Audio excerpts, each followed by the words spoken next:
Hello everyone, welcome back to our channel. तो matrix algebra हम पूरा कवर कर चुके हैं। उसके CSIR नेट के प्रीवियस ईयर क्वेश्चंस भी हमने सोल्व कर लिए थे। आज की वीडियो में एक क्विक रिवीजन हम देखने वाले हैं मैट्रिक्स अलजेब्रा का, या फिर हम बोलें शॉर्ट नोट्स हम देखने वाले हैं मैट्रिक्स अलजेब्रा पे कि कौन कौन से जो फॉर्मूलाज हैं या कौन कौन से इंपॉर्टेंट पॉइंट्स हैं जो आपको ध्यान रखने हैं, जो क्वेश्चन सोल्व करने में आपकी हेल्प करेंगे।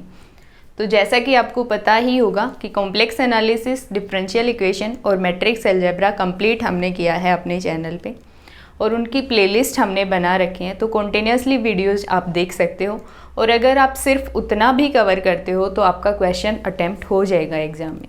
तो अगर आपको हमारी वीडियोज़ अच्छी लगती हैं तो चैनल को सब्सक्राइब करें और अपने दोस्तों के साथ शेयर करें। तो क्विक रिवीजन में सबसे पहले तो हमने क्या देखा था मैट्रिक्स में कि मैट्रिक्स होती क्या है। तो मैट्रिक्स की अगर हम बात करें तो क्या है, एक सिस्टम ऑफ नंबर्स है और उसे हम रिप्रेजेंट कर रहे हैं इन ए रेक्टेंगुलर और square array. ABCD and EFGH, ये तो हमारा क्या हो गया, रेक्टेंगुलर एरे हो गया इन रोज एंड कॉलम्स, और हम क्लोज कर रहे हैं बाय ए ब्रैकेट। तो हम इसको क्या बोलेंगे कि ये मैट्रिक्स नोटेशन है। ठीक है, अब अगर बात करें मैट्रिक्स के ऑर्डर की, तो ऑर्डर क्या होता है, नंबर ऑफ रोज जितनी भी हैं 2 रो हैं, और कॉलम्स कितने हैं 4, तो 2 क्रॉस 4 हो गया। ठीक है, अब बात आती है ऑर्डर की। अगर हम बात करें तो मान के चलते हैं कि नंबर ऑफ रोज जो हैं वो कितनी है, m है, और नंबर ऑफ कॉलम्स कितने हैं, n। तो m क्रॉस n ऑर्डर की मैट्रिक्स हो जाएगी। अगर m हमारा इक्वल होता है n के, मतलब नंबर ऑफ रोज अगर इक्वल है नंबर ऑफ कॉलम्स के, तो मैट्रिक्स क्या होगी, स्क्वायर मैट्रिक्स होगी। अगर m नॉट इक्वल है n के, तो मैट्रिक्स कैसी होगी, रेक्टेंगुलर मैट्रिक्स होगी। तो ये आपको समझ आ गया कि स्क्वायर मैट्रिक्स और रेक्टेंगुलर मैट्रिक्स क्या होती है। अब अगर टाइप्स की हम बात करें तो स्क्वायर, रेक्टेंगुलर तो हो गया, एक होता है अपना डायगोनल मैट्रिक्स। तो डायगोनल मैट्रिक्स क्या होता है, जिसमें सारे जो प्रिंसिपल डायगोनल एलिमेंट्स हैं वो तो क्या होंगे, नॉन जीरो होंगे। बाकी जितने भी एलिमेंट्स हैं वो क्या होंगे, 0 0 होंगे। सिर्फ ये एलिमेंट्स जो हैं प्रिंसिपल डायगोनल एलिमेंट्स, वो क्या होंगे, नॉन जीरो। अब अगर हम बात करें कि किसी भी मैट्रिक्स में अगर n क्रॉस n ऑर्डर की मैट्रिक्स है तो उसमें कितने नंबर ऑफ एलिमेंट्स होते हैं, स्क्वायर मैट्रिक्स जो है। तो स्क्वायर मैट्रिक्स में नंबर ऑफ एलिमेंट्स की हम बात करें तो जितना उसका ऑर्डर होगा उसका क्या हो जाएगा, स्क्वायर। इतने नंबर ऑफ एलिमेंट्स होंगे। प्रिंसिपल डायगोनल एलिमेंट्स की हम बात करें तो कितने होंगे, n होंगे।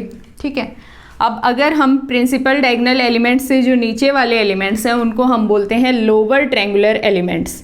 तो लोअर ट्रायंगुलर एलिमेंट्स की अगर हम बात करें तो कितने हो जाएंगे, n square minus n divided by 2। और अपर ट्रायंगुलर एलिमेंट्स भी कितने होंगे, लोअर ट्रायंगुलर एलिमेंट्स जितने, वो भी इतने एलिमेंट्स होंगे। ठीक है, तो हमने देखा square matrix, rectangular matrix, diagonal matrix.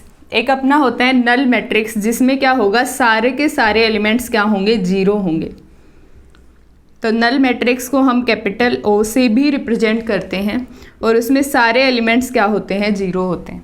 Identity matrix की अगर हम बात करें, आइडेंटिटी मैट्रिक्स या फिर हम बोले यूनिट मैट्रिक्स, उसमें क्या होगा, जो प्रिंसिपल डायगोनल एलिमेंट्स हैं वो तो क्या होंगे, 1 1 होंगे।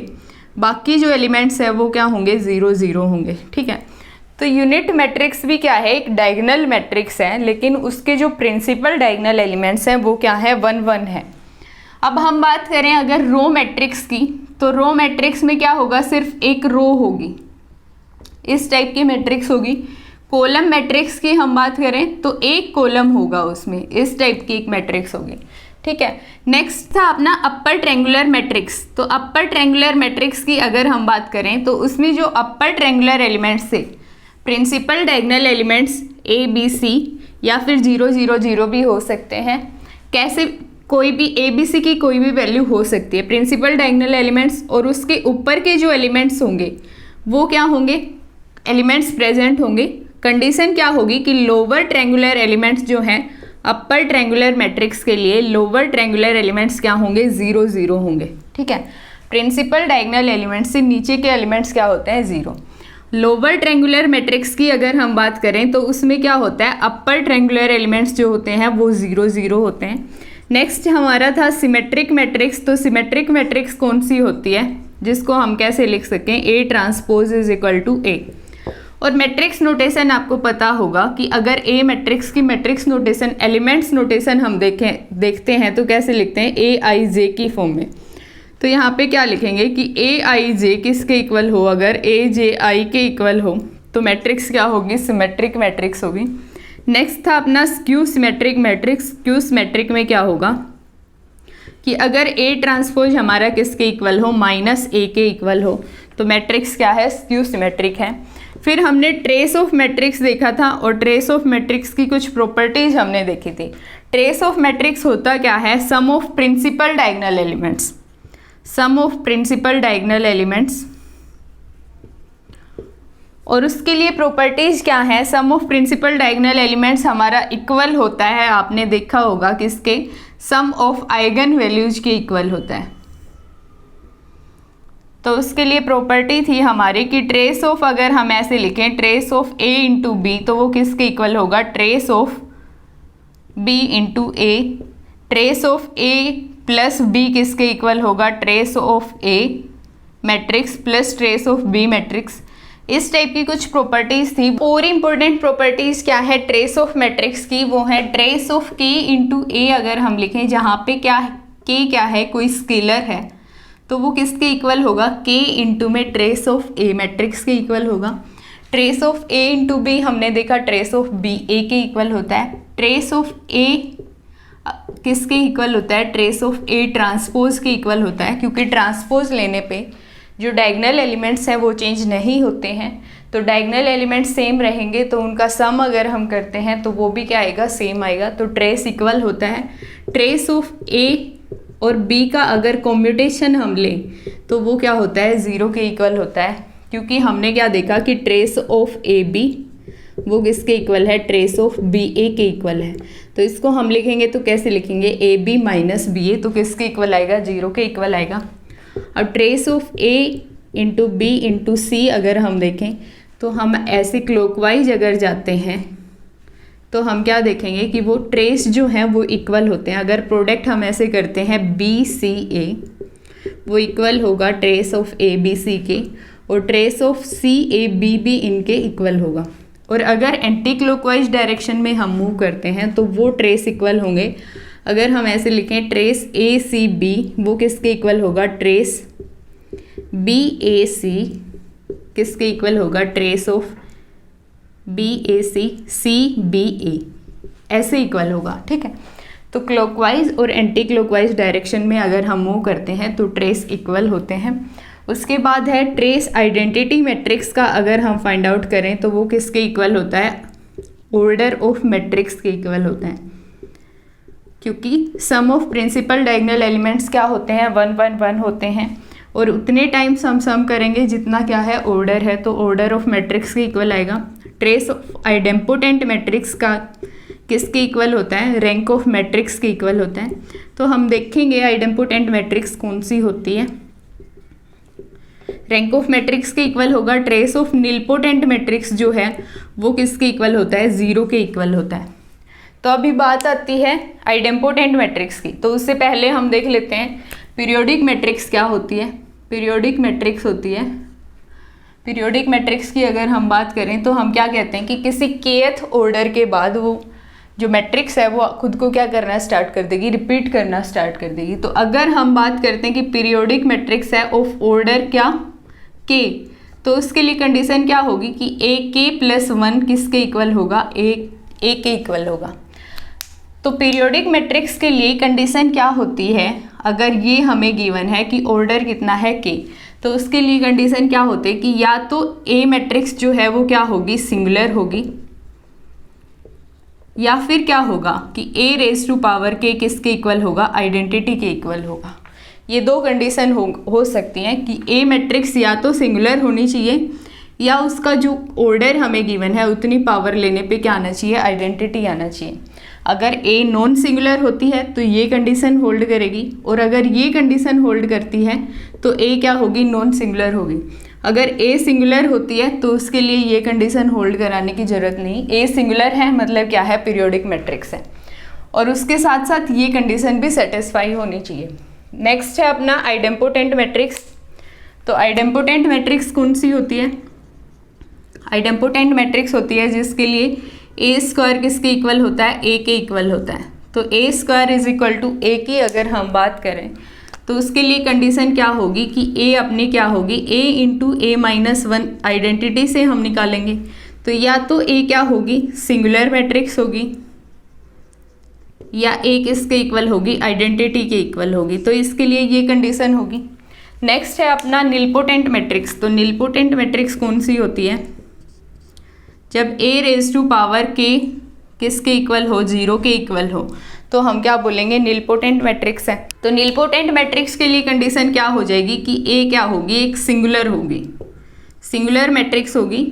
और सिंगुलर मैट्रिक्स के लिए ए रेज टू पावर के अगर 0 के इक्वल आता है तो वो क्या है? निलपोटेंट मैट्रिक्स है। और ये क्या बता रहा है? ऑर्डर बता रहा है उसका, कि निलपोटेंट मैट्रिक्स ऑफ ऑर्डर के है वो। ठीक है। नेक्स्ट है अपना इनवोल्यूटरी मैट्रिक्स। तो इनवोल्यूटरी मैट्रिक्स क्या होगी? इनवोल्यूटरी मैट्रिक्स के लिए क्या होती है कंडीशन कि ए स्क्वायर अपना किसके इक्वल होगा? आइडेंटिटी के इक्वल होगा। जैसे कि सारी की सारी पोली स्पिन मैट्रिसेस अपनी रहती हैं, वो क्या होती हैं? इनवोल्यूटरी मैट्रिक्स होती हैं। और ए स्क्वायर इज इक्वल टू आई हमें गिवन है यहाँ पे, ए रेज टू पावर के इज इक्वल टू आई था। तो इनवोल्यूटरी मैट्रिक्स को हम क्या बोल सकते हैं कि ये क्या है? एक पीरियोडिक मैट्रिक्स है जिसका पीरियड कितना है? के पीरियड है। ठीक है। क्योंकि ए स्क्वायर अगर आइडेंटिटी के इक्वल है तो ए क्यूब हम लेंगे, वो किसके इक्वल आएगा? ए के इक्वल आएगा। तो ए यहाँ पे क्या पीरियड कितना हो जाएगा? के इज इक्वल टू 2। तो एक पीरियोडिक मैट्रिक्स है ऑफ पीरियड 2। नेक्स्ट है अपना हर्मिशियन मैट्रिक्स। तो हर्मिशियन मैट्रिक्स कौन सी होती है? हर्मिशियन मैट्रिक्स के लिए ए डैगर किसके इक्वल होना चाहिए? ए के इक्वल होना चाहिए। या फिर हम लिखें ए आई जे किसके इक्वल होगा? ए जे आई। और इसका क्या लेंगे? कॉम्प्लेक्स कॉन्जुगेट लेंगे। पहले तो हमें क्या करना है? ट्रांसपोज लेना है, फिर उसका कॉम्प्लेक्स कॉन्जुगेट लेना है। तो अगर ये इक्वल आता है तो मैट्रिक्स क्या होगी? हर्मिशियन मैट्रिक्स होगी। और हर्मिशियन मैट्रिक्स के लिए जो डायगोनल एलिमेंट्स होते हैं वो क्या होते हैं? डायगोनल एलिमेंट्स क्या होते हैं? रियल होते हैं। एंटी हर्मिशियन मैट्रिक्स या फिर हम बोलें स्क्यू हर्मिशियन मैट्रिक्स। तो स्क्यू हर्मिशियन या एंटी हर्मिशियन मैट्रिक्स कौन सी होगी?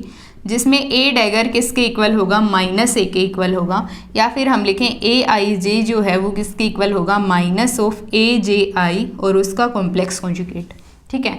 और इसके लिए जो डायगोनल एलिमेंट्स हैं वो किसके इक्वल होंगे? या तो वो 0 होंगे और प्योरली इमेजिनरी होंगे। तो ये आपको ध्यान रखना है।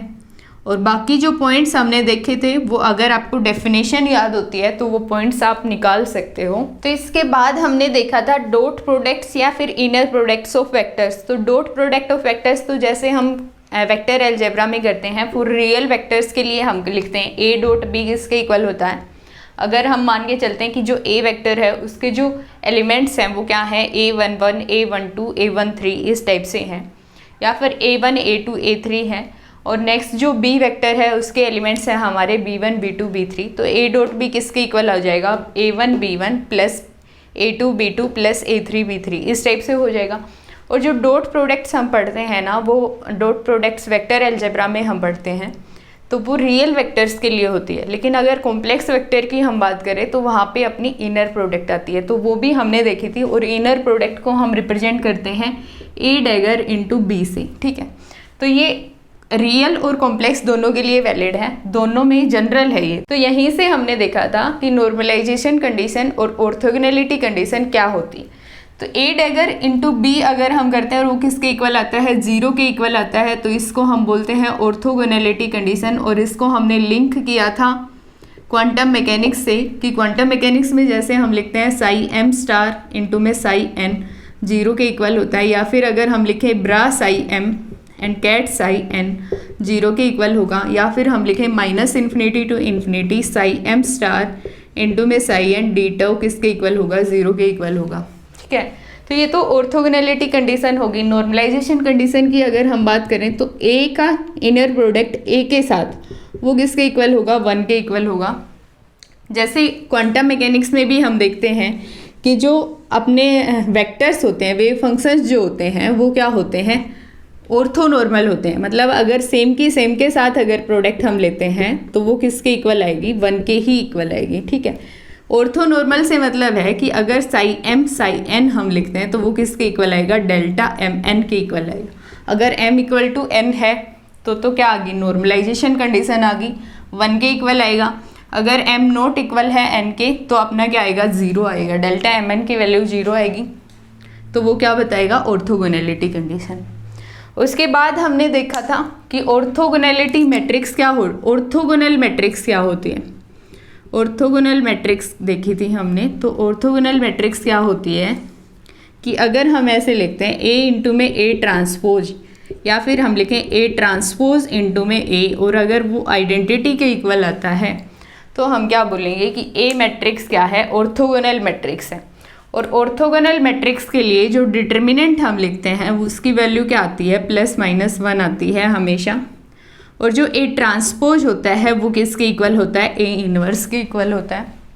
और जो ऑर्थोगोनल मैट्रिक्स है अपनी A, उसका हर एक रो या फिर हम बोले हर एक कॉलम क्या होगा, नॉर्मलाइज्ड होगा, ठीक है। या फिर और दूसरी कंडीशन क्या थी कि एनी 2 रो, कोई भी 2 रो अगर हम ऐसे लिखते हैं कि x1 डैगर इंटू में x2, तो वो क्या होंगी, ऑर्थोगोनल होंगी, मतलब 0 के इक्वल आएगी। x1 डैगर इंटू में x2 0 के इक्वल आएगा।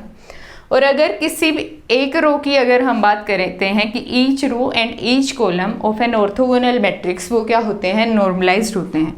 मतलब अगर हम ऐसे लिखें x1 डैगर इंटू में x1, वो किसके इक्वल आएगा, 1 के इक्वल आएगा, ठीक है। उसके बाद हमने देखा था यूनिटरी मैट्रिक्स, और वो सिमिलर ही था ऑर्थोगोनल मैट्रिक्स के। तो यूनिटरी मैट्रिक्स में हमने क्या देखा कि अगर मैट्रिक्स को हम ऐसे लिखते हैं A इंटू में A डैगर, या फिर हम लिखें A डैगर इंटू में A, वो किसके इक्वल हो, आइडेंटिटी के इक्वल हो, तो मैट्रिक्स क्या होगी, जो A मैट्रिक्स है वो क्या होगी, यूनिटरी मैट्रिक्स होगी। और इसके लिए जो डिटर्मिनेंट होगा वो क्या होगा, यूनिट मॉडुलस का होगा, डिटर्मिनेंट यूनिट मॉडुलस का होगा, ठीक है। और हमने क्या देखा था कि जो A डैगर है वो किसके इक्वल होगा, A इनवर्स के इक्वल होगा। और जो बाकी कंडीशन है वो सेम ही है कि each row and each column वो क्या होंगे, नॉर्मलाइज्ड होंगे, नॉर्मलाइज्ड होंगे यूनिटरी मैट्रिक्स के लिए। और एनी 2 रो या फिर हम बोले एनी 2 कॉलम वो क्या होंगे, ऑर्थोगोनल होंगे, ठीक है। और अगर किन्हीं 2 मैट्रिक्स की A और B की अगर हम मल्टीप्लिकेशन करते हैं और जो प्रोडक्ट हमें मिलेगी, अगर A और B क्या है, अपनी यूनिटरी मैट्रिक्स हैं, उनकी प्रोडक्ट हमने करी तो जो प्रोडक्ट है वो भी क्या आएगी, एक यूनिटरी मैट्रिक्स आएगी। और सिमिलर है ऑर्थोगोनल के लिए कि अगर A और B क्या है, ऑर्थोगोनल है, तो और उनकी प्रोडक्ट हम करते हैं A इंटू B हम करें या फिर B इंटू A करें, यहाँ पे भी B इंटू A हो सकता है, तो वो क्या आएगा, ऑर्थोगोनल मैट्रिक्स आएगी, ठीक है। और ये कैसे आती है वो हमने देखा है वीडियो में। नेक्स्ट पॉइंट है अपना रैंक ऑफ मैट्रिक्स। तो रैंक ऑफ मैट्रिक्स हमने देखा कैसे डिफाइंड था। रैंक ऑफ मैट्रिक्स को हम रिप्रेजेंट करते हैं रो से, रो ऑफ मैट्रिक्स A। तो रैंक ऑफ मैट्रिक्स A हम बोलेंगे, उसको कैसे डिफाइन करेंगे, is defined by the order of largest square submatrix, order of largest square submatrix which have non zero determinant, ठीक है। तो उसी को हम क्या बोलेंगे, उतनी क्या है, रैंक है, जितना ऑर्डर है उतनी क्या है, रैंक है, नॉन जीरो डिटर्मिनेंट। तो कैसे हम फाइंड आउट करते हैं, कोई भी एक मैट्रिक्स हमें गिवन है, रेक्टेंगुलर फॉर्म में गिवन हो या स्क्वायर फॉर्म में गिवन हो, तो हम क्या करेंगे, सबसे पहले तो उसकी जो लार्जेस्ट स्क्वायर सब मैट्रिक्स होगी वो हम फाइंड आउट करेंगे। अगर हमें 4x3 की मैट्रिक्स गिवन है तो उसकी जो लार्जेस्ट स्क्वायर सब मैट्रिक्स होंगी वो किस ऑर्डर की होंगी, 3x3 की होंगी। और वो कितनी मैट्रिक्स होंगी, 4 मैट्रिक्स होंगी, क्योंकि हम क्या कर रहे हैं, 4 रो हैं उसमें। 4x3 की अगर हम बात कर रहे हैं तो 4 क्या है, रो हैं उसमें, और 3 क्या है, कॉलम है। तो हम डिलीट कर रहे हैं एक रो को, तो कोई भी एक रो डिलीट हो सकती है, तो हमें क्या मिलेंगी, 4 लार्जेस्ट स्क्वायर सब मैट्रिक्स मिलेंगी। तो डिटर्मिनेंट हम चेक करेंगे उन चारों मैट्रिक्स का, अगर डिटर्मिनेंट क्या आता है, नॉन जीरो आता है, तो यहाँ से हमने क्या देखा कि 3x3 की हमने निकाली लार्जेस्ट स्क्वायर सब मैट्रिक्स, उसके बाद हम चेक करते हैं डिटर्मिनेंट, फाइंड डिटर्मिनेंट। चारों मैट्रिक्स का डिटर्मिनेंट फाइंड आउट करेंगे। अगर डिटर्मिनेंट क्या आता है, ज़ीरो के इक्वल आता है, सभी मैट्रिक्स का डिटर्मिनेंट क्या आता है, ज़ीरो के इक्वल, तो उसकी रैंक क्या होगी, rank of that matrix A, वो लेस देन होगी 3 से। इतना हम यहाँ से बोल सकते हैं। अगर वो डिटर्मिनेंट किसी भी एक मैट्रिक्स का डिटर्मिनेंट जो है, लार्जेस्ट स्क्वायर सब मैट्रिक्स जो हैं उनका अगर किसी एक का भी डिटर्मिनेंट नॉन जीरो के इक्वल आता है, तो उस केस में रैंक क्या होगी, उस मैट्रिक्स की रैंक होगी अपनी 3। ठीक है, तो लेस देन 3 आ गया, तो हम अब क्या करेंगे, दोबारा से जो लार्जेस्ट स्क्वायर सब मैट्रिक्स होगी वो हम फाइंड आउट करेंगे। तो वो किस ऑर्डर की होंगी, 2x2 की होंगी, क्योंकि डिटर्मिनेंट जो 3x3 का है वो तो अपना सबका 0 के इक्वल आ रहा है। तो 2x2 की हम फाइंड आउट करेंगे, फिर हम डिटर्मिनेंट चेक करेंगे कि सबका डिटर्मिनेंट अगर 0 के इक्वल आता है तो रैंक ऑफ दिस मैट्रिक्स क्या होगी, लेस देन होगी 2 से। ठीक है, और अगर डिटर्मिनेंट किसी एक का भी नॉन जीरो आ जाता है तो हम क्या बोलेंगे कि रैंक उसकी क्या हो जाएगी, रैंक हो जाएगी 2 के इक्वल। ठीक है, तो हमें ये देखना है ऑर्डर ऑफ लार्जेस्ट स्क्वायर सब मैट्रिक्स। लार्जेस्ट स्क्वायर सब मैट्रिक्स का ऑर्डर कितना है, 3, विच हैव नॉन जीरो डिटर्मिनेंट। अगर नॉन जीरो डिटर्मिनेंट है तो वही क्या होगी, रैंक ऑफ मैट्रिक्स होगी। ठीक है, अगर डिटर्मिनेंट लार्जेस्ट स्क्वायर सब मैट्रिक्स जिसका डिटर्मिनेंट क्या है, नॉन जीरो है, अगर यहाँ पे हमारा 0 आता है और इसका नॉन जीरो आता है तो रैंक कितनी हो जाएगी, 2। अगर ये भी हमारा 0 के इक्वल आता है तो हम क्या करते हैं, 1x1 की मैट्रिक्स चेक करते हैं। और 1x1 में तो हमें क्या चेक करना है कि सारे एलिमेंट्स देखने हैं। अगर सारे एलिमेंट्स 0 हैं तो ऑर्डर क्या हो जाएगा उस मैट्रिक्स का, जो रैंक है उस मैट्रिक्स की वो क्या हो जाएगी, 0। अगर सारे एलिमेंट्स 0 नहीं हैं तो सारे एलिमेंट्स अगर 0 होंगे तो वो तो हमें स्टार्टिंग में ही दिख जाएंगे। अगर सारे एलिमेंट्स 0 हैं तो मैट्रिक्स क्या है, नल मैट्रिक्स है। और नल मैट्रिक्स अगर है तो उसका जो रैंक होती है वो क्या होती है, नल मैट्रिक्स की वो 0 होती है। ठीक है, तो अगर मैट्रिक्स नल नहीं है, सारे एलिमेंट्स 0 नहीं है, तो रैंक कितनी आ जाएगी उस मैट्रिक्स की, 1 के इक्वल आ जाएगी। तो रैंक ऑफ मैट्रिक्स के लिए कुछ प्रॉपर्टीज क्या हैं कि नल मैट्रिक्स की रैंक क्या होती है, 0 के इक्वल होती है। और अगर मैट्रिक्स अपने क्या है, नॉन जीरो स्क्वायर मैट्रिक्स है। नॉन जीरो स्क्वायर मतलब उसके सारे एलिमेंट्स 0 नहीं हैं, तो उसकी जो रैंक होगी वो क्या होगी, ग्रेटर देन इक्वल 1 होगी ऑलवेज। ठीक है, और अगर हम बोलें कि रैंक अगर ए मैट्रिक्स की किसी के इक्वल है, n के इक्वल है, तो रैंक ऑफ ए ट्रांसपोज भी किसके इक्वल होगी, n के ही इक्वल होगी। Rank of non singular matrix की अगर हम बात करें, नॉन सिंगुलर मतलब जिसका डिटर्मिनेंट क्या होगा, डिटर्मिनेंट नॉन जीरो होगा, तो वो किसके इक्वल होगी, ऑर्डर ऑफ मैट्रिक्स के ही इक्वल होगी।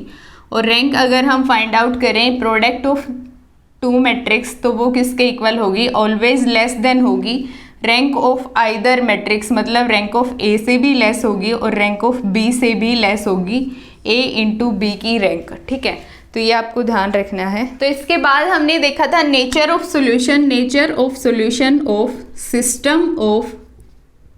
System of simultaneous linear equation. और लीनियर में भी कौन सा, नॉन होमोजीनियस और होमोजीनियस इक्वेशन। तो simultaneous, linear, non homogeneous equation. Non homogeneous equation किस फॉर्म की होंगी कि a into X is equal to B. ठीक है, इस फॉर्म की होंगी। तो एक सिस्टम है लीनियर नॉन होमोजीनियस इक्वेशन का, तो उनको हम ऐसे लिखते हैं जहाँ पे a क्या है, जो कोफिशिएंट्स हैं x, हम ऐसे लिखते हैं a1 x1, a11 x1 plus a12 x2 plus a13 x3 is equal to 0 के इक्वल नहीं होगा, नॉन होमोजीनियस है तो वो किसके इक्वल होगा, b1 के इक्वल होगा। तो ये जो a मैट्रिक्स है वो तो कोफिशिएंट मैट्रिक्स हमें बता रही है, और x जो मैट्रिक्स है वो किस फॉर्म की है, a मैट्रिक्स हमारी इस फॉर्म की है a11 a12 a13 a21 a22 a23 a31 a32 a33 इस टाइप की है। अगर 3x3 की हम बात करते हैं तो, और x मैट्रिक्स किस टाइप की होगी, x1 x2 x3। Column matrix होगी n x 1, मतलब एक कॉलम है उसमें n रोज है, यहाँ पे 3 तक हम लिख रहे हैं तो 3 क्रॉस 1 की होगी, ठीक है। और बी जो मैट्रिक्स है वो भी हमारी क्या होगी, एक कॉलम मैट्रिक्स ही होगी, ठीक है। तो इस टाइप से हमारी होगी, एक सिस्टम होगा नॉन होमोजीनियस इक्वेशन का। तो नेचर ऑफ सॉल्यूशन की अगर हम बात करें तो हम क्या करते हैं, इस टाइप की इक्वेशंस के लिए ए मैट्रिक्स हमने लिख दिया और हम लिखते हैं ए ऑगमेंटेड बी, और उसको हम लिखते हैं सी मैट्रिक्स से, जिसको हम क्या लिखते हैं, ऑगमेंटेड मैट्रिक्स लिखते हैं। तो हम क्या करेंगे, nature of solution find out करने के लिए हम रैंक फाइंड आउट करेंगे, रैंक फाइंड आउट करेंगे ए की, और रैंक फाइंड आउट करेंगे किसकी, ऑगमेंटेड मैट्रिक्स की, मतलब सी की। तो अगर रैंक हमारी इक्वल आती है, रैंक ऑफ ए जो है वो इक्वल आता है रैंक ऑफ सी के, तो उस केस में सॉल्यूशन एग्जिस्ट करेगा। और सॉल्यूशन किस टाइप का एग्जिस्ट करेगा वो हम देखेंगे। लेकिन अगर रैंक ऑफ ए जो है वो नॉट इक्वल आती है रैंक ऑफ सी के, तो हम क्या बोलेंगे कि जो सिस्टम है वो क्या है, इनकंसिस्टेंट है। इनकंसिस्टेंट मतलब कोई सॉल्यूशन उसका एग्जिस्ट नहीं करता, तो हम लिख देंगे नो सॉल्यूशन। अब यहाँ पे रैंक ऑफ ए जो है वो रैंक ऑफ सी के इक्वल आती है, तो सॉल्यूशन एग्जिस्ट करेगा, सिस्टम क्या है, कंसिस्टेंट है। सॉल्यूशन किस टाइप का एग्जिस्ट करेगा, हमें तो नेचर ही फाइंड आउट करना है। तो हम चेक करेंगे कि रैंक ऑफ ए जो है वो रैंक ऑफ सी के इक्वल आती है, लेकिन वो किसके इक्वल आती है, एन के इक्वल, मतलब ऑर्डर ऑफ मैट्रिक्स ए के इक्वल अगर आती है तो हम क्या बोलेंगे कि उस केस में एक यूनिक सॉल्यूशन एग्जिस्ट करता है। अगर वो लेस देन इक्वल आती है, rank of A rank of C के इक्वल तो है लेकिन वो लेस देन है एन से, मतलब लेस देन है ऑर्डर ऑफ मैट्रिक्स ए से, तो उस केस में हमारे पास infinite number of solutions exist करेंगे, ठीक है। दूसरा है अपना कि nature of solution for the system of simultaneous linear homogeneous equation. तो होमोजीनियस इक्वेशन के सिस्टम को हम लिखेंगे A X is equal to 0 से, 0 क्या बताएगा, नल मैट्रिक्स, ए मैट्रिक्स अपनी वही है कोफिशिएंट मैट्रिक्स, एक्स मैट्रिक्स जो है वो कॉलम मैट्रिक्स है। तो इस टाइप की जो सिस्टम होता है, सिस्टम ऑफ इक्वेशन, उसके सॉल्यूशन की हम बात करें तो सॉल्यूशन ऑलवेज एग्जिस्ट करेगा, सॉल्यूशन एग्जिस्ट करेगा। सिस्टम को हम क्या बोल सकते हैं, सिस्टम क्या है, कंसिस्टेंट है, मतलब एक सॉल्यूशन तो पक्का एग्जिस्ट करेगा और वो क्या होगा, x is equal to 0। x is equal to 0 मतलब इसमें जितने भी x के एलिमेंट्स हैं, कोफिशिएंट्स हैं, वो क्या होंगे, x1 is equal to x2 is equal to x3, और वो किसके इक्वल होंगे, 0 के इक्वल होंगे। और ये सॉल्यूशन कब एग्जिस्ट करेगा, इसमें भी हमारे पास क्या है, सॉल्यूशन एग्जिस्ट करेगा। तो किस किस टाइप के सॉल्यूशन एग्जिस्ट कर सकते हैं, उसके लिए हम रैंक फाइंड आउट करेंगे ए मैट्रिक्स की। अगर rank of A matrix equal आती है एन, मतलब ऑर्डर ऑफ मैट्रिक्स के, ऑर्डर ऑफ मैट्रिक्स के इक्वल आती है, तो वो ऑर्डर ऑफ मैट्रिक्स के इक्वल कब आएगी, जब डिटर्मिनेंट क्या होगा, ए मैट्रिक्स का नॉन जीरो होगा। अब डिटर्मिनेंट ऑफ ए मैट्रिक्स अगर जीरो नॉन जीरो है तो x क्या होगा, 0 होगा। इनका डिटर्मिनेंट अगर हम लेते हैं तो x 0 होगा, तो मतलब क्या एग्जिस्ट करेगा, यूनिक सॉल्यूशन एग्जिस्ट करेगा, इस टाइप का सॉल्यूशन एग्जिस्ट करेगा। और इसी को हम क्या बोलते हैं, ट्रिवियल सॉल्यूशन एग्जिस्ट कर रहे हैं, ठीक है। अगर डिटर्मिनेंट जो है वो डिटर्मिनेंट ऑफ ए 0 के इक्वल होता है, मतलब रैंक ऑफ ए मैट्रिक्स किसके इक्वल आएगी, लेस देन इक्वल आएगी एन से, लेस देन आएगी एन से, लेस देन होगी ऑर्डर ऑफ मैट्रिक्स से, डिटर्मिनेंट ए क्या है, 0, तो उस केस में एक्स अपना नॉट इक्वल होगा 0 के, और अपना क्या एग्जिस्ट करेगा, नॉन ट्रिवियल सॉल्यूशन एग्जिस्ट करेगा, ठीक है। तो ये आप ध्यान रखना। नेक्स्ट है अपना eigen values and eigen vectors of A matrix, और वो कैसे हम फाइंड आउट करते हैं वो हमने देखा था, eigen values and eigen vectors. तो आइगन वैल्यू की डेफिनेशन क्या है कि आइगन वैल्यू अगर किसी भी मैट्रिक्स के लिए हम फाइंड आउट करते हैं, तो मैट्रिक्स अगर है हमारी ऑर्डर क्या है, n cross n, let A be a square matrix of order n cross n, तो लेम्डा को हम आइगन वैल्यू कहेंगे, और लेम्डा जो आइगन वैल्यू है वो रियल या कॉम्प्लेक्स हो सकती हैं। कब बोलेंगे, जब एक x एग्जिस्ट करता है और x क्या है, column matrix, such that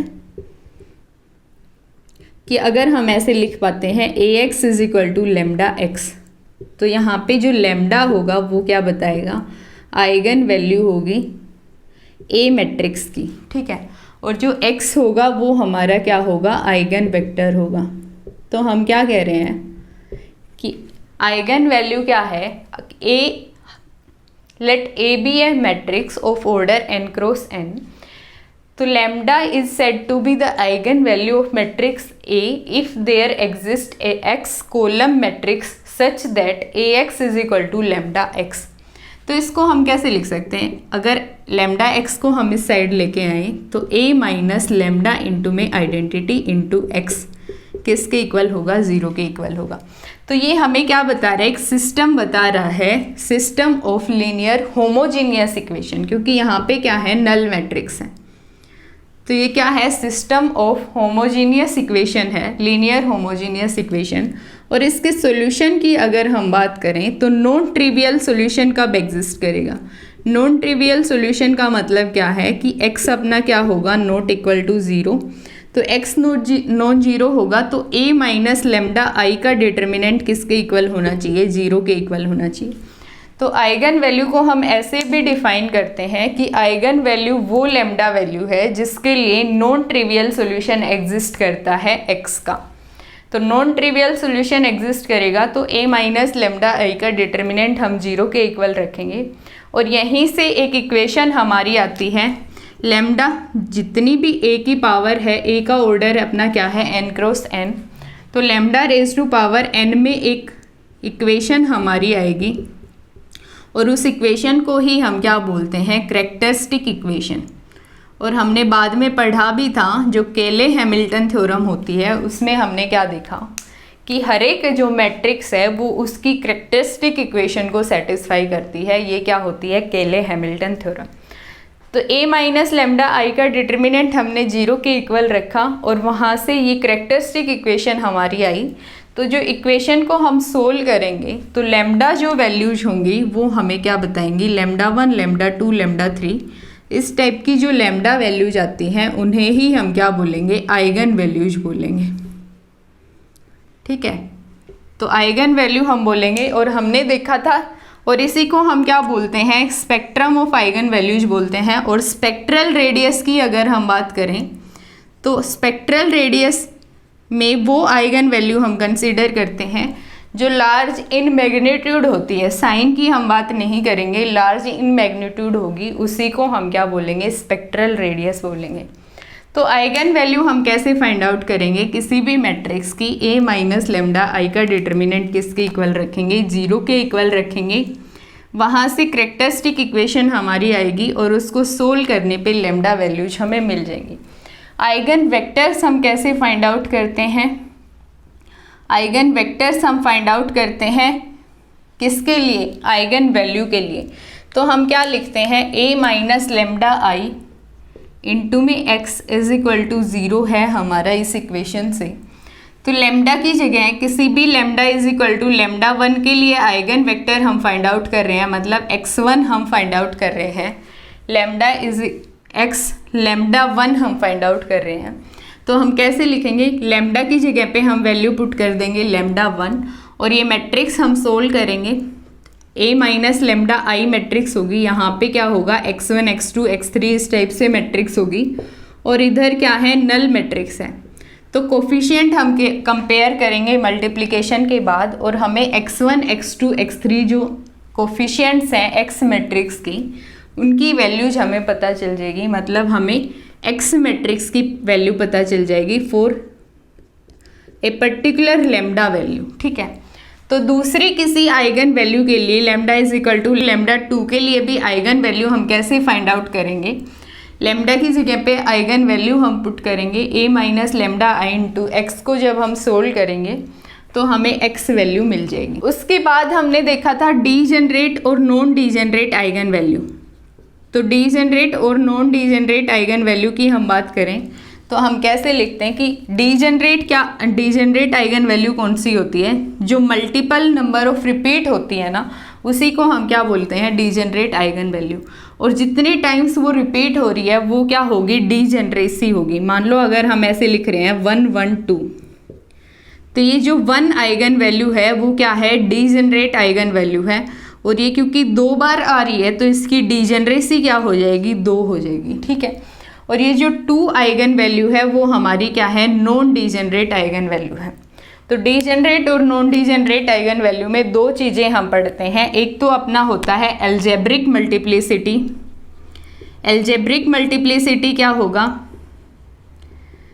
algebraic multiplicity में हम देखते हैं number of occurrences of the eigen value.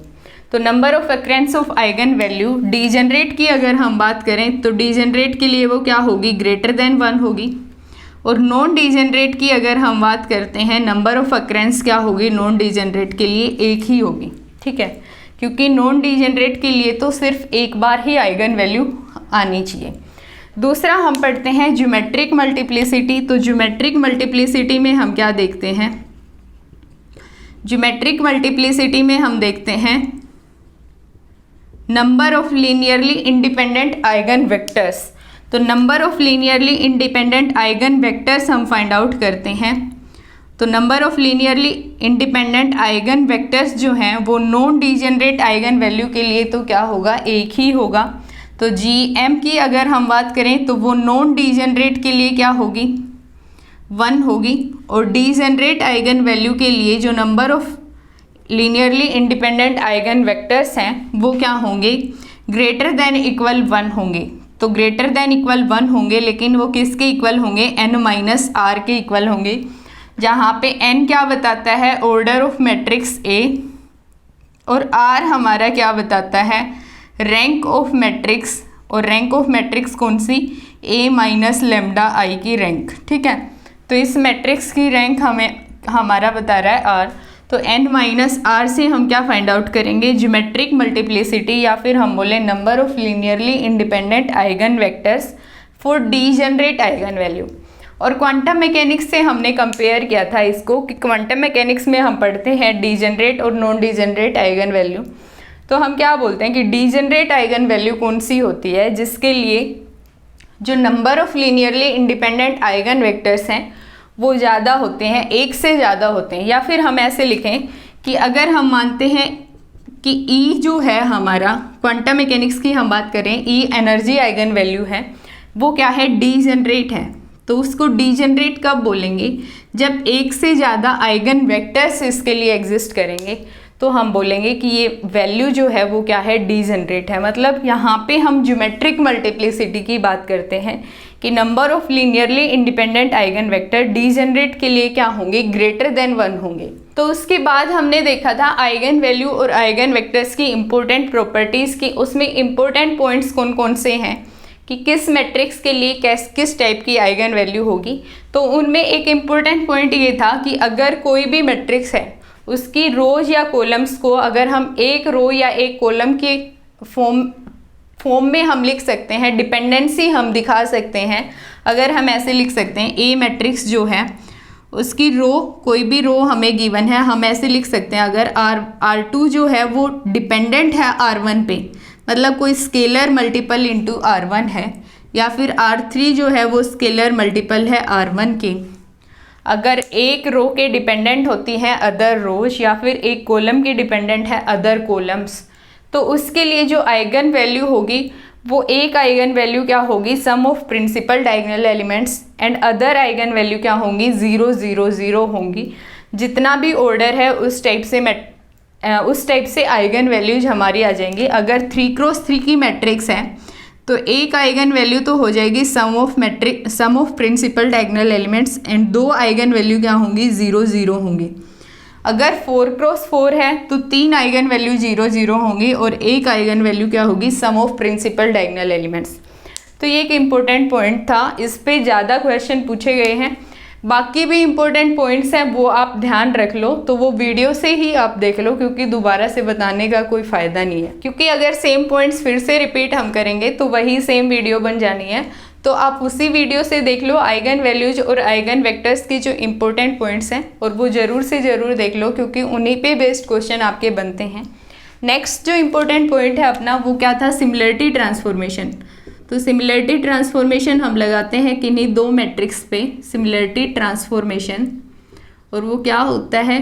हम देखते हैं कि कोई भी दो मैट्रिक्स जो हैं उनको हम सिमिलर कब बोलेंगे? कोई दो मैट्रिक्स हैं, स्क्वायर मैट्रिक्स हैं A एंड B, उनको सिमिलर कब बोलेंगे? If there exist a P matrix. P कैसी मैट्रिक्स होगी? Non singular matrix such that B को अगर हम ऐसे लिख सकें P इनवर्स AP, तो हम क्या बोलेंगे, A और B क्या है, सिमिलर मैट्रिक्स हैं, सिमिलर मैट्रिसेस हैं।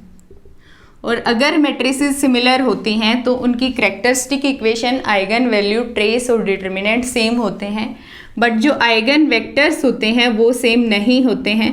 तो आइगन वेक्टर्स कैसे होंगे, आइगन वेक्टर्स की अगर हम बात करें तो x अगर आइगन वेक्टर्स है, आइगन वेक्टर है फॉर ए मैट्रिक्स A और for the eigen value lambda, तो सेम आइगन वैल्यू क्योंकि होती है तो सेम आइगन वैल्यू के लिए जो B मैट्रिक्स है उसके लिए आइगन वेक्टर क्या होगा, P इनवर्स x होगा। या फिर अगर हम बोलें कि जो B मैट्रिक्स है उसका आइगन वेक्टर है y for the eigen value lambda, तो सेम आइगन वैल्यू लेम्डा के लिए जो A मैट्रिक्स का आइगन वेक्टर होगा वो क्या होगा, py होगा। इस टाइप से आइगन वेक्टर होंगे। तो सिमिलरिटी ट्रांसफॉर्मेशन का हम यूज करते हैं किसी मैट्रिक्स को उसकी डायगोनलाइज्ड फॉर्म में कन्वर्ट करने के लिए। तो डायगोनलाइजेशन ऑफ मैट्रिक्स कैसे करते हैं, डायगोनलाइजेशन ऑफ मैट्रिक्स के लिए 3 स्टेप हमने देखे थे। तो फर्स्ट स्टेप तो क्या होता है कि हम उसकी कोई भी मैट्रिक्स जो हमें डायगोनलाइज्ड फॉर्म में कन्वर्ट करनी है उसकी हम आइगन वैल्यूज फाइंड आउट करेंगे, फिर उसके आइगन वेक्टर्स हम फाइंड आउट करेंगे और ये देखेंगे कि जो आइगन वेक्टर्स हम फाइंड आउट कर रहे हैं ना वो नॉर्मलाइज्ड फॉर्म में फाइंड आउट करेंगे। नॉर्मलाइज्ड फॉर्म में फाइंड आउट करने के बाद हम ये चेक करते हैं कि कोई भी जो वेक्टर्स हैं वो क्या होने चाहिए, लीनियरली इंडिपेंडेंट होने चाहिए। सारे के सारे आइगन वेक्टर्स लीनियरली डिपेंडेंट नहीं होने चाहिए, क्योंकि अगर लीनियरली डिपेंडेंट होते हैं तो उसके बाद जो P मैट्रिक्स हम चूज करते हैं, और P मैट्रिक्स हम कैसे चूज करते हैं, x1 x2 xn, इस टाइप से P मैट्रिक्स हम चूज करते हैं। तो अगर आइगन वेक्टर्स लीनियरली डिपेंडेंट होंगे तो जो P मैट्रिक्स है उसका डिटर्मिनेंट क्या आ जाएगा, डिटर्मिनेंट जो होगा P मैट्रिक्स का वो 0 के इक्वल आ जाएगा। तो अगर डिटर्मिनेंट P मैट्रिक्स का 0 के इक्वल आता है तो P इनवर्स हम फाइंड आउट करते हैं सेकेंड स्टेप में, P एंड P इनवर्स। तो P इनवर्स एग्जिस्ट नहीं करेगा, डज नॉट एग्जिस्ट, क्योंकि P इनवर्स हमारा क्या होता है, adjoint P divided by determinant P। अगर डिटर्मिनेंट P 0 के इक्वल आ गया तो P इनवर्स एग्जिस्ट नहीं करेगा और हम उस मैट्रिक्स को डायगोनलाइज्ड फॉर्म में कन्वर्ट नहीं कर सकते। तो जो आइगन वेक्टर्स हैं वो क्या होने चाहिए, लीनियरली इंडिपेंडेंट होने चाहिए। Linearly independent eigen vectors find out करने के बाद जब P भी हम चूज करते हैं तो उस केस में भी determinant of P not equal to 0 होना चाहिए, ये आपको चेक कर लेना है। तो उसके बाद P इनवर्स हम फाइंड आउट करेंगे और तीसरे स्टेप में हम क्या करते हैं, सिमिलरिटी ट्रांसफॉर्मेशन का यूज करते हैं। तो हम क्या लिखेंगे, डायगोनलाइज्ड मैट्रिक्स ऑफ A क्या आ जाएगा, P इनवर्स AP। ठीक है, तो P inverse into A into P अगर मल्टीप्लिकेशन हम करेंगे तो मैट्रिक्स किस में कन्वर्ट हो जाएगी, डायगोनलाइज्ड मैट्रिक्स में। और ये मैट्रिक्स किस टाइप की होगी, जो आइगन वैल्यूज होंगी लैम्डा A की जो आइगन वैल्यूज होंगी वो तो क्या होंगे, प्रिंसिपल डायगोनल एलिमेंट्स, और बाकी एलिमेंट्स क्या होंगे, 0 0 होंगे, क्योंकि डायगोनल मैट्रिक्स के लिए बाकी एलिमेंट्स क्या होते हैं, 0 0 होते हैं, सिर्फ प्रिंसिपल डायगोनल एलिमेंट्स होते हैं और वो क्या बताएंगे, आइगन वैल्यूज बताएंगे। और जो ये मैट्रिक्स होती है इसके आइगन वेक्टर्स की हम बात करें तो हमने देखा कि सिमिलरिटी ट्रांसफॉर्मेशन से ये जो मैट्रिक्स आएगी A एंड D, A वो क्या होंगे, सिमिलर मैट्रिसेस होंगे। तो सिमिलर मैट्रिसेस मतलब इनकी कैरेक्टरिस्टिक इक्वेशन सेम होगी, आइगन वैल्यू तो सेम है ही क्योंकि लैम्डा A की ही आइगन वैल्यूज हैं ये। ठीक है, तो आइगन वैल्यूज सेम होगी, ट्रेस सेम होगा, डिटर्मिनेंट सेम होगा, लेकिन आइगन वेक्टर्स सेम नहीं होंगे। तो इसके जो आइगन वेक्टर्स होंगे वो क्या होंगे, बेसिस फॉर्म करेंगे, डायगोनल बेसिस फॉर्म करेंगे। तो वो इस टाइप के आइगन वेक्टर्स होंगे, लैम्डा 1 0 0 के कोरस्पोंड जो लैम्डा 1 आइगन वैल्यू के कोरस्पोंड जो आइगन वेक्टर होगा वो इस टाइप का होगा 1 0 0, एंड लैम्डा 2 के कोरस्पोंड जो आइगन वेक्टर होगा वो 0 1 0 इस टाइप का होगा, और लैम्डा 3 के कोरस्पोंड आइगन वेक्टर जो होगा वो 0 0 1 इस फॉर्म का होगा। ठीक है, तो जो आइगन वेक्टर फॉर्म करते हैं वो एक बेसिस फॉर्म करते हैं और इनको स्टडी करना इजी रहता है, इसीलिए मैट्रिक्स को हम किस फॉर्म में कन्वर्ट करते हैं, उसकी डायगोनलाइज्ड फॉर्म में कन्वर्ट करते हैं। और power of matrix find out करना भी इजी रहता है, अगर a raised to power m हमें फाइंड आउट करना हो और DA हमें पता हो तो हम कैसे फाइंड आउट कर सकते हैं, D⁻m हम फाइंड आउट करेंगे, वो क्या आ जाएगा, P इनवर्स A⁻m इंटू में P। तो इस फॉर्मूले से A⁻m हम कैसे फाइंड आउट करेंगे, A⁻m को हम लिख देंगे P इनवर्स, D को हम लिखते हैं P इनवर्स AP, तो A⁻m हमारा क्या आ जाएगा, P इंटू में D⁻m इंटू P इनवर्स। ये हमने देखा था कि कैसे आता है। फिर अगर हमें फाइंड आउट करना हो फंक्शन ऑफ दैट मैट्रिक्स, मतलब अगर कोस ऑफ A हमें फाइंड आउट करना हो तो हम कैसे फाइंड आउट करेंगे, P इंटू में cos of DA into P inverse. ठीक है, तो यहाँ पे हमें क्या गिवन होता है कि अगर A मैट्रिक्स जो है वो हर्मिशियन है तो जो P मैट्रिक्स होगी वो क्या होगी, यूनिटरी मैट्रिक्स होगी। और अगर A मैट्रिक्स क्या है, सिमेट्रिक मैट्रिक्स है, तो जो P मैट्रिक्स है वो क्या होगी, ऑर्थोगोनल मैट्रिक्स होगी। ठीक है, और ऑर्थोगोनल मैट्रिक्स के लिए और यूनिटरी मैट्रिक्स के लिए जो P इनवर्स होता है वो किसके इक्वल होता है, P ट्रांसपोज के इक्वल होता है ऑर्थोगोनल के लिए, और यूनिटरी के लिए P इनवर्स किसके इक्वल होता है, P डैगर के इक्वल होता है। ठीक है, और P ट्रांसपोज और P डैगर तो हम इजली फाइंड आउट कर सकते हैं। तो P इनवर्स हमें ऐसे फॉर्मूले से फाइंड आउट करने की ज़रूरत नहीं, हमें P पता है तो हम क्या लेंगे, उसका ट्रांसपोज लेंगे तो हमें P इनवर्स पता चल जाएगा। ट्रांसपोज लेके कॉम्प्लेक्स कॉन्जुगेट लेते हैं तो हमें P इनवर्स पता चल जाएगा यूनिटरी मैट्रिक्स के। तो मैट्रिक्स अलजेब्रा में जो भी इंपॉर्टेंट पॉइंट्स थे वो हमने रिवाइज कर लिए हैं। आज की वीडियो यहीं पे ख़त्म होती है, मिलते हैं नेक्स्ट वीडियो में।